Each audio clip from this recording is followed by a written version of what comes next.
విశ్వాసముతో ప్రతి నిందని ఓర్చుకుంటూ, ప్రతి అవమానాన్ని సహించుకుంటూ, ప్రతి విషయాన్ని దేవునికి అప్పగించుకుంటూ, ఓర్పుతో ఎదురు చూస్తున్న నీ జీవితంలో కార్యం చేయకోకుండా ఎవరి జీవితంలో కార్యం చేస్తారు చెప్పండి? ఆనాడు యోసేపు గారి జీవితంలో కార్యం చేసిన దేవుడు ఈనాడు నీ జీవితంలో కార్యం చేయరా?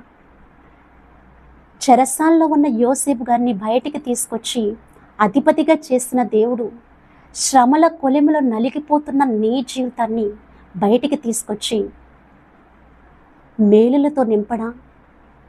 దేవుడు సమస్తం చేయగలిగిన దేవుడు. ఆయన ఆదరించగలిగిన వాడు, ధైర్యపరచగలిగిన వాడు, బలపరచగలిగిన వాడు, సంతోషం అనుగ్రహించగలిగిన దేవుడు, ఇరుకుల విశాలతను కలుగచేయగలిగిన దేవుడు, మేలుకై నిన్ను జ్ఞాపకం చేసుకొనుచున్న దేవుడు. ఆ దేవుడే నీ జీవితంలో మేలు చేసి నీకు ఆనందమును దయచేయబోతా ఉన్నారు.